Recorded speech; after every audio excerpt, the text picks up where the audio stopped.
Hello, welcome to another episode of Strictly Healthy. I'm so pleased that you can join us. We haven't done these little episodes for a while because I've been away on holiday in Portugal, had a fantastic time, and that's a lovely way to de-stress. If you can get away, then I would certainly recommend it, and definitely Portugal is the place. Today that's what we're talking about. We're talking about stress management, how to de-stress and get rid of our stress. And we have an expert speaker with us today. Her name is Dr. Rebecca Williams. And hi, Rebecca. How are you today? Hi, Linda. I'm very well, thank you. It's lovely to be here. Thank you for joining us. So you are or were a GP. You're still a GP, aren't you? Yes, I've been a GP for over 20 years and I'm doing a little bit, but I'm kind of easing out of it. Okay, right. So that's essentially what we want to talk about today. Just first of all, tell us a bit about your life as a GP. Why you got into being a GP, and then why have you made the transition into what you're doing now? Well, I've always loved working with people. So when I started to do medicine, obviously as a medical student, you experience many aspects of medicine. And for a long time, it felt that general practice was what I wanted to do. I wanted to live in the community and work with people in the community. And I really loved being a GP. I've loved getting to know my patients and helping them with various problems. But things have really changed over the years in the NHS. There's been greater pressures. I won't go into detail of all the things that have changed, but I just found myself feeling that I wasn't really loving my work in the way that I used to. I still loved working with people, and I particularly loved working with patients struggling with stress. People come to see me as a GP with a whole variety of symptoms, whether it's physical symptoms or symptoms affecting their mental health or their emotions and how they live their lives. So I just began to think, well, this is an area I'd love to spend more time in. And that's basically how I made the decision ultimately to set up my business and specialize in stress management. Right. So how long actually have you been specializing or dealing with stress management? As in with my business as opposed to as a GP? Yes. Yeah. Well, I set up my business in 2018, but I had no corporate experience, so it was a steep learning curve, and I was just kind of getting off the ground, and then COVID hit, and then things changed. I went online, and it's actually been really good for my business in the sense that I'm able to network with people all over the country. I'm able to have clients all over the country. I even have one in France at the moment. So it's opened a whole new world really for stress. And obviously people are also more aware of stress. They're talking about it more willing to admit they're struggling with it. And also people are far more used to the online world. So whereas in the past people would want face-to-face, now they're more willing to engage with you in an online environment. Yes, very true about, seems like many people are picking up business through the online world, etc. And thanks to the whole pandemic situation, that has really helped to facilitate that and drive a lot of us online, because many of us wouldn't show our face before this, would we? Absolutely. To go online. Yeah, I think life has been transformed very rapidly by COVID in that respect. Yes, and it has been a steep learning curve for a lot of us, I think, to learn the whole technology behind it and learn exactly how it works. So just going back a bit, how do you find your clientele, and what type of clientele sort of works for you? I suppose obviously stress can affect everybody. I think that's the point. People often talk about stress as if it's a one size fits all, and it just isn't. It's very individual depending on your personality, your circumstances, your support networks, your financial situation. I mean, there's so many factors that contribute to whether someone's feeling stressed. So I see myself as being available to anybody. But in particular, I have a webinar that I think is a very useful way for employers to educate their staff on stress. There's a lot of talk about well-being in the workplace and pressure on employers to put things in place that support staff in the workplace. But we have to remember that many staff are bringing their own stresses from their home lives, and I think need to have some responsibility in looking after themselves. So my webinar is a good way to educate staff on how they can look after themselves. Also, my one-to-one sessions just provide people with more focused support. Mm-hmm. And when do you run your webinars? I basically do them for a business. So a business would get in touch with Oh, me I and see. say, we'd like to have your webinar, and then I would arrange that with them.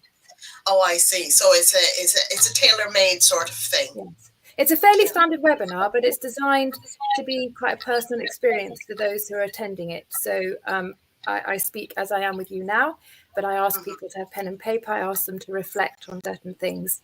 So it's about encouraging individuals to understand themselves better and giving them tips in self-care as well. Okay, so well, we'll go into that a little bit more at a later point, just to find out more about what tips that you offer to help deal with stress. But I'm just curious, do you find that it's mostly women or men that have stressful situations? Where do you find the balance is leaning towards? Interestingly, I'd say it's pretty equal, actually. And I would say in general practice, I've had more men admitting to struggling. And in my business, where I've done the webinar, I've had a few employers then saying, we've got members of staff who are struggling, and quite a few occasions those have been men. And they've asked me to give them some sessions. I would say individuals coming to see me directly, more often female. Yes, yeah, women tend to be self-driven more so, and well, I may be generalizing, but sometimes a lot of times men might wait till it's the last minute, and they're really ready to sort of, keel over type of thing, and then they think, oh, I better seek some help. Yes, But I think you're right. So, just going back a bit, what are some of the questions that you get asked in terms of, or what do you sort of, are you able to, obviously you're not going to talk about anybody in particular, but what are the types of things that you have to deal with? I suppose the thing is, yes, people don't ask specific questions, but in terms of the kind of issues they've come with, a lot of them are around relationships, whether it's relationships with children, with partners, with the workplace, a lot of that. And for many, it's just a collection of stressors. Stressors are the things that make us feel stressed. They do it by generally making us feel anxious or worried or under too much pressure or both. And they are cumulative. So the more stressors you have, the more likely you are to be struggling with stress. So often it's a sense of overwhelm. People have many different things going on, and they just kind of a rabbit stuck in the head, like say, they just don't know what to do, and are needing help with that. Yes, yeah. And I imagine that with the economy the way it's going at the moment as well, and the world scene, if you like. Absolutely. Those are biggies, aren't they? It's pretty mind-blowing. I couldn't watch the TV at the beginning of the war with Ukraine. I couldn't for days and weeks. I think you're right. Absolutely. I imagine a lot of people were stressed by that. Yeah, and I think that feeling of helplessness, the feeling of complete disbelief, the feeling of injustice, and so yes, in fact, I wrote a post on that, on using one of the tips I'm going to give later to try and help deal with that kind of thing. But obviously we've had that, also the cost of living, so a lot of very practical stresses that people are facing at the moment, and the pressure that then puts on them and their relationships, which then adds to the cooking pot of stressors. And then obviously we've had COVID, and many people are struggling with the after effects of that, whether it's their own health, the health of a loved one, a bereavement, or the impact on their mental health from all the lockdowns. So massive numbers of stressors over and above the normal ones people are dealing with. Yes, yeah. People have really, we've really had a bashing, haven't we, of the last 2 or 3 years, haven't we, with one thing and another, and it seems almost relentless. It just kind of keeps piling on. So now that we sort of talked about the bad news, so to speak, let's see if we have some good news in terms of what can we do about it. What yes, sort of, I mean, obviously there's loads of different tips. Sorry. Yeah. Yeah, sure, carry on. What can we do? Well, there's loads of different tips, but I'm just going to focus on a few which I think are helpful and which clients have reported they found them very helpful. So the first one is the Serenity Prayer, which goes like this: grant me the serenity to accept the things I cannot change, the courage to change the things I can, and the wisdom to know the difference. A corporate way of talking about it is your circle of influence, your circle of control. So often when we're stressed, like you talked about Ukraine, cost of living, lots of things that are beyond our scope to make a difference, to change. So what we have to do is try and identify those things we are in a position to make a change and to go about doing that. So I always say to people, write down your stressors, write down all the things that are making you feel stressed. Then look at your list and think, right, which of these am I in a position to do something about? So you might say Ukraine and think, well, can I do anything here? Well, maybe you can make a donation. Maybe you can have a refugee family to stay with you. Maybe you can pray for them. Who knows? But again, just think, is there anything I can do on a practical level? And then regarding the things you're not in a position to change, then that is about looking after yourself and nurturing your mental, physical, and emotional health so that you're more resilient and better able to deal with those things. So that's a really important tip, I think, that people have said they've found very helpful. And certainly with clients and patients I've worked with, it's taken them from a place of overwhelm to one of feeling a little bit more like they have a plan and something that they can do, which always makes us feel better when we can do something. The other thing I think... Sorry. Yeah. Carry on.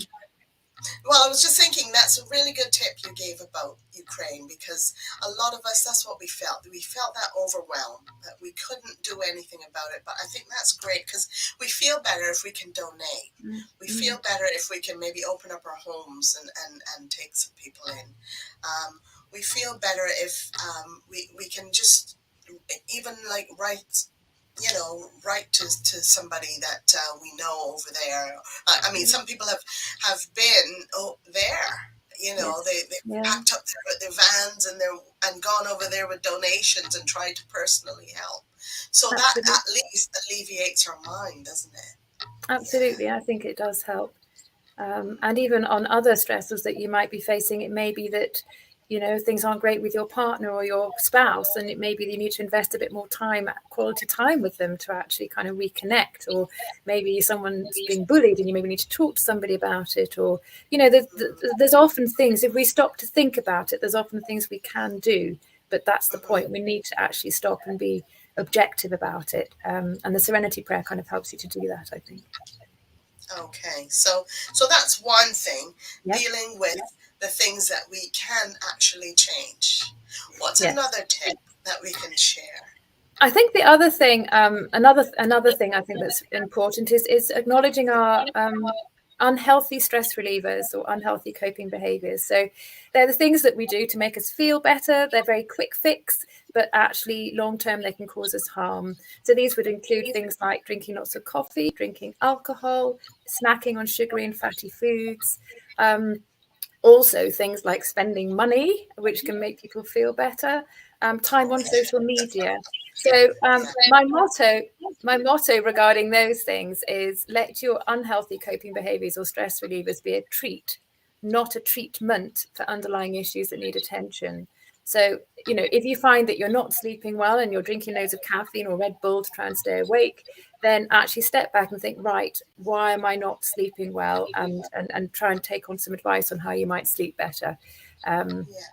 So again, it's just not giving in to those behaviors, because they then lead to problems. And again, I see lots of problems in the GP surgery relating to unhealthy coping behaviors, whether it's palpitations from too much coffee, or a condition that can affect the liver, actually, where you get fat deposited in the liver caused by having too much weight, diabetes, joint problems. So that's important too. Because people can make things worse for themselves by, I don't know, just trying, like you say, trying to alleviate the situation. But I really like that motto. So, let it be a treat and not a treatment. I think that's an excellent tip. Very good. Because all too often people might turn to alcohol and then they end up making things a lot worse for themselves. They do. You're right. And in fact, I have come across patients where alcohol started off as a way of calming nerves and ended up destroying their lives, ending marriage because of the addiction, ending marriages, jobs, and ultimately their own health and their life. So yes, I'm very aware of the impact that unhealthy coping behaviors can have. And another thing I think to think about is protecting our minds. It's very, like you were saying, you stop watching the news. It's very easy to spend a lot of time watching the news because it's there all the time, or looking at social media and not actually thinking about what we're watching or reading or even talking about with our friends. And it can become very negative and can make us feel very anxious. Yes. So think about what you're reading and try and balance it with things that make you feel better, good news stories. And if you're talking to friends and family, try and have some positive things to talk about. Don't make it all about moaning. Yes, indeed. And like you say, positive things definitely changes your own mindset, because if we're focusing on negative all the time, it's not going to help us, is it? No, Not going to. absolutely. Definitely not. Okay. So those are really good tips. I'm really liking what you're saying so far. Really helpful. So what else would you share with us then in terms of how can we help ourselves to do a bit better stress-wise? Yeah, well, along similar lines to what I was talking about before, trying to protect your mind is the gratitude journal, which again is having a notebook and every day trying to write down 3 things you're grateful for or 3 things that have gone well. So again, it's training you to focus on the positives and not dwell on the negatives. And that can be very helpful as well for people. Sleep with sorry. Oh, yes, yes. Sleep's a good one, I find. Yeah, because you got to sort of wash your brain, and that's what sleep does, doesn't it? Sleep's So, very important, yep, for restoring your sort of mental health to some extent, but is often a problem when people are stressed. So again, I could go on quite a long time talking about sleep, but a few important factors with sleep. One is to live your day well. So try and get physical exercise. Try and get daylight on your skin and your eyes, because that helps set your body clock. And make sure you have a downtime before you go to bed and keep all tech out of your bedroom. yes. Think about earplugs, nightshades or eye shades if you're sensitive to the sound and light. Also, have pen and paper by your bed. So if you have a bright idea just as you're dropping off to sleep, you can write it down and not have to think about it till the morning, and that will help you rest your mind.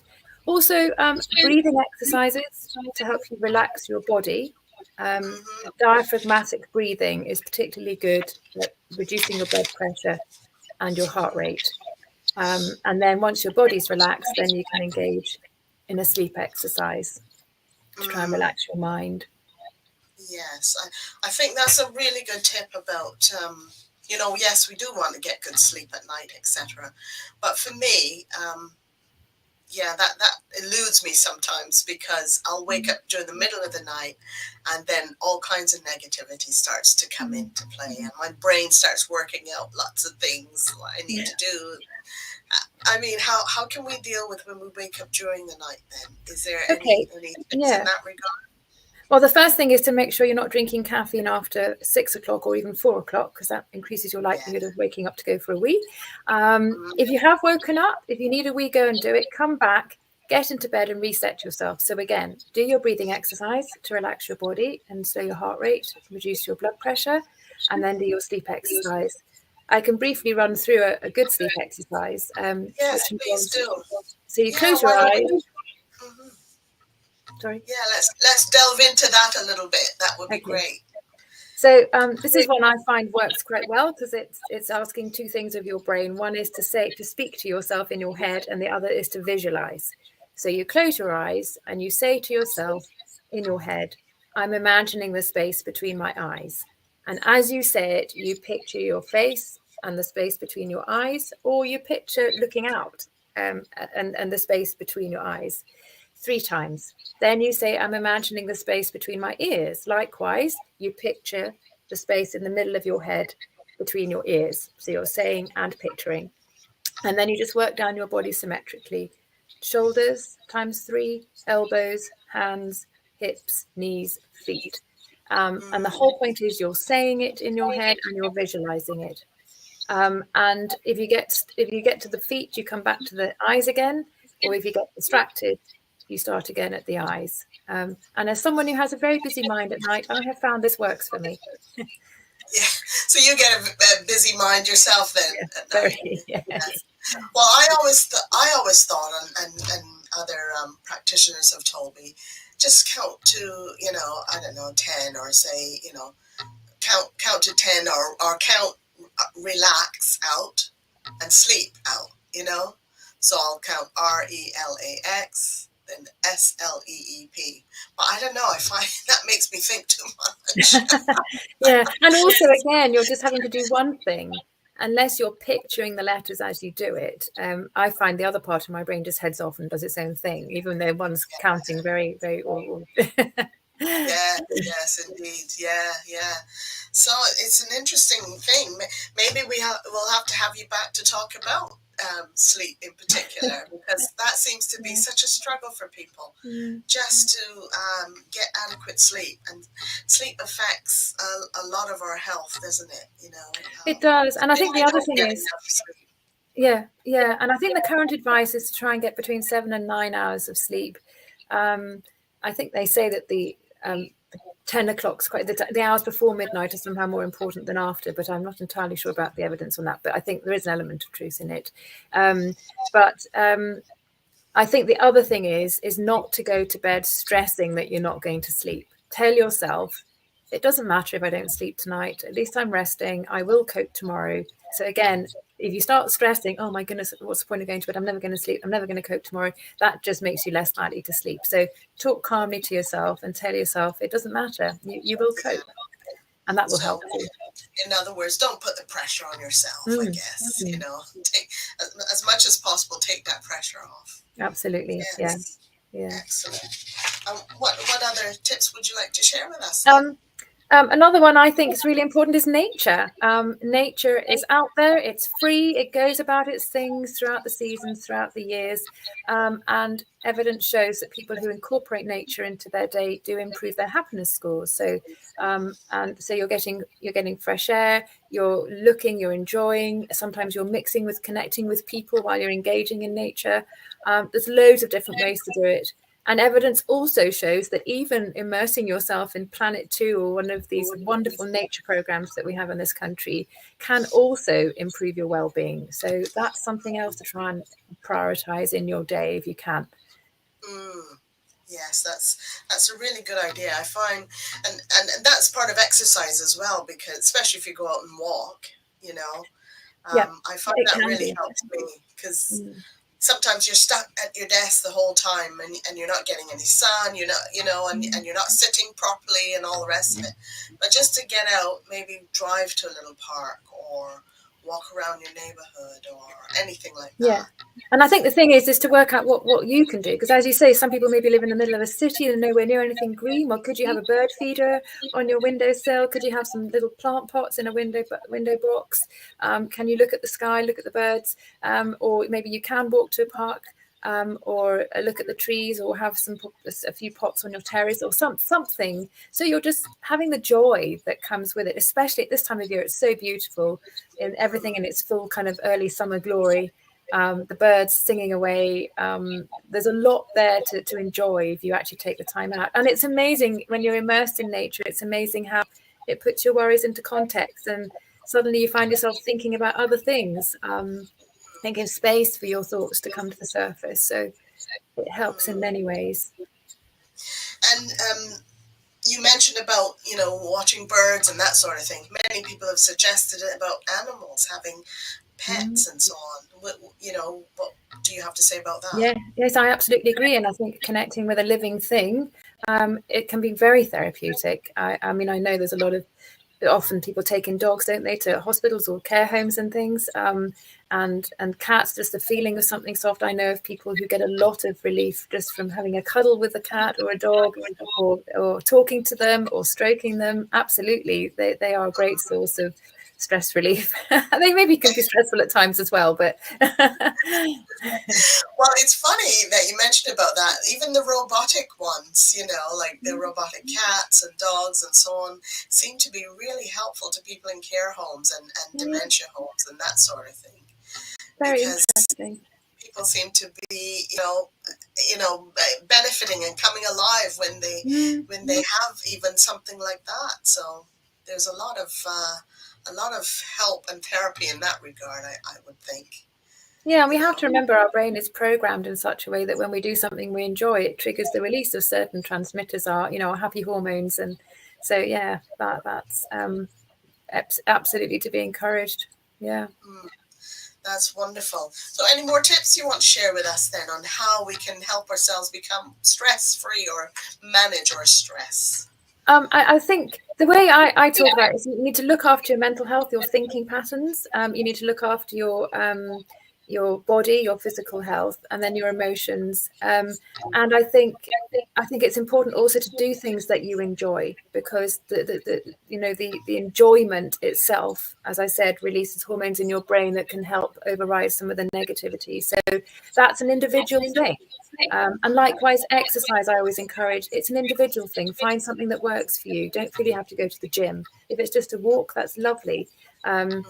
Actually, in lockdown, there was a great WhatsApp meme that went round of a guy in his flat in Spain. He had tiled floors and he'd put cooking oil, vegetable oil all over his floor. He was holding onto the counter and then just moving his legs like he was on an exercise, on a walking machine, like a treadmill. Yeah, And then he I've goes, seen that. yeah. And I thought, how resourceful is that? How ingenious. Yeah, I don't know how helpful that was. He probably fell a few times. Yeah. But indeed, very, very helpful. Yeah, so Whatever I'm works just, for you. yeah, sure. I'm just checking to see if anyone's had any questions. I'm not seeing any in the chat, but I know we've had a few people join, watching as joining us live, I should say. Yeah. So that's great.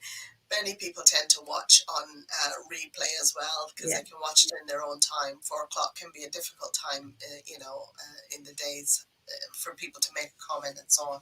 But I appreciate your time that you spent with us today. Maybe we could just recap some of those tips as well.